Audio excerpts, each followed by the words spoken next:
வணக்கம். ஆன்மீக செய்திகள். திருநெல்வேலி தச்சநல்லூர் டவுன் சாலையில் உள்ள உச்சினி மாகாளியம்மன் கோயிலில் திருப்பணிகள் நிறைவு பெற்றது. தொடர்ந்து கும்பாபிஷேக யாக பூஜைகள் நடைபெற்றது. யாகசாலை பூஜைகள் முடிவடைந்து கடம் புறப்பாடானது. சிவாச்சாரியார்கள் வேத மந்திரங்கள் முழங்க கோபுர கலசம் மற்றும் மூலவருக்கு புனித நீர் ஊற்றி கும்பாபிஷேகம் வெகு விமரிசையாக நடைபெற்றது. பக்தர்களுக்கு புனித நீர் தெளிக்கப்பட்டது. தீபாராதனை காட்டப்பட்டது. விழாவில் திரளான பக்தர்கள் பங்கேற்று தரிசனம் செய்தனர். அன்னதானம் வழங்கப்பட்டது.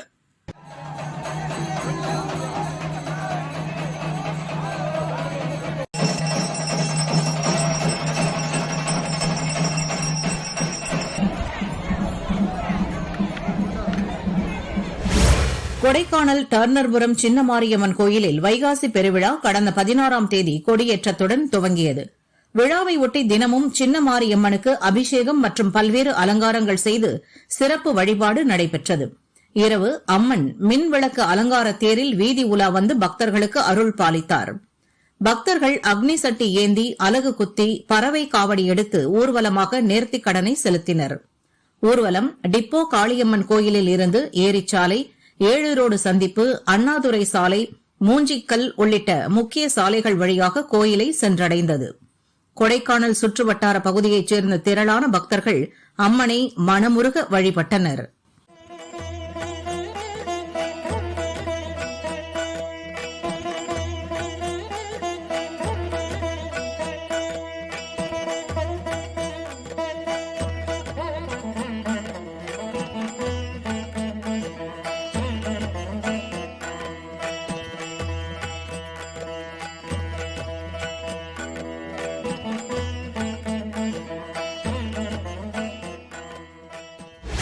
ராமநாதபுரம் மாவட்டம் தொண்டி பாசிப்பட்டினம் சர்தார் நைனா முகமது ஒலியுல்லா தர்காவில் சந்தனக்கூடு திருவிழா கடந்த ஜூன் 20ஆம் தேதி கொடியேற்றத்துடன் தொடங்கியது.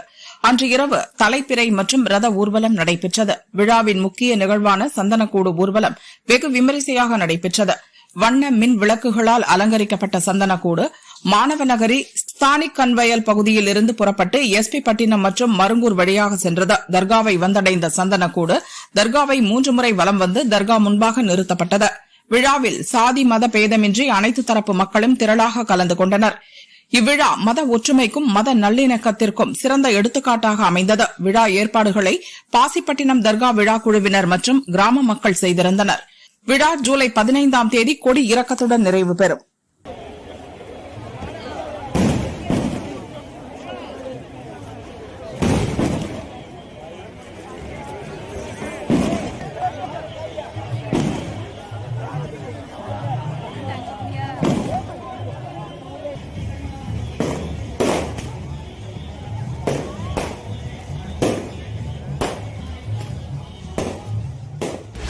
மதுரை மாவட்டம் மேலூர் பேங்க் ரூட்டில் அமைந்துள்ளது ஸ்ரீ சக்தி மாரியம்மன் கோயில்.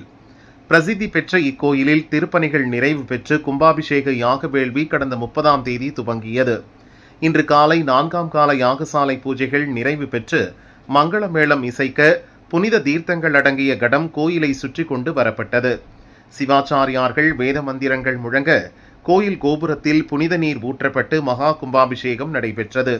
தொடர்ந்து மூலவர் ஸ்ரீ சக்தி மாரியம்மனுக்கு கும்பநீர், பாலாபிஷேகமும் அலங்காரம் மற்றும் மகா தீபாராதனை நடைபெற்றது. விழாவில் சுற்றுவட்டார பகுதிகளைச் சேர்ந்த திரளான பக்தர்கள் கலந்து கொண்டு தரிசனம் செய்தனர்.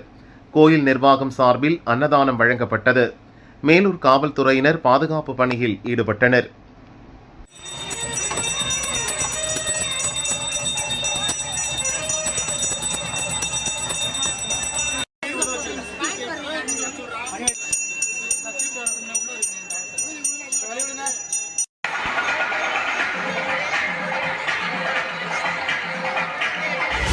மதுரை மாவட்டம் பாலமேடு அருகே ஏரம்பட்டியில் அழகர் மலையான் கோயில் கும்பாபிஷேகம் வெகு விமரிசையாக நடைபெற்றது.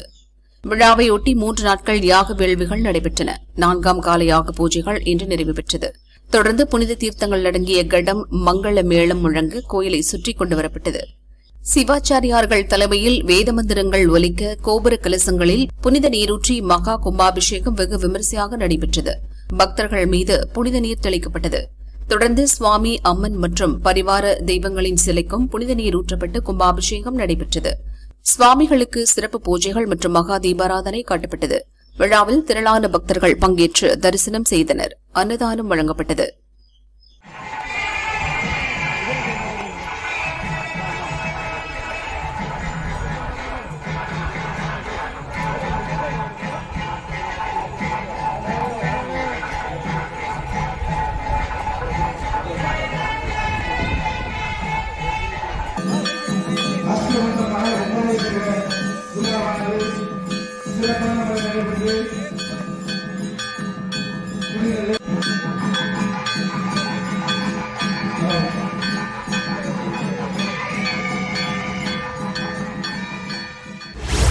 தேனி மாவட்டம் பொம்மைகவுண்டன்பட்டி வீர சின்னம்மாள் கோயில் பிரசித்தி பெற்றது. இக்கோயிலில் புனரமைப்பு பணிகள் முடிந்து கும்பாபிஷேக யாக பூஜைகள் கடந்த 2 நாட்களாக நடைபெற்றது.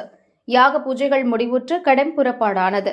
சிவாச்சாரியார்கள் வேத மந்திரங்கள் முழங்க கோயில் கலசங்களுக்கு புனித நீர் ஊற்றி கும்பாபிஷேகம் வெகு விமரிசையாக நடைபெற்றது. தீபாராதனை காட்டப்பட்டது. பக்தர்கள் மீது புனித நீர் தெளிக்கப்பட்டது. மூலவர் அம்மனுக்கு புனித நீர் ஊற்றி தீபாராதனை காட்டப்பட்டது. அம்மன் சிறப்பு அலங்காரத்தில் எழுந்தருளினார். திரளான பக்தர்கள் அம்மனை மனமுருக வழிபட்டனர்.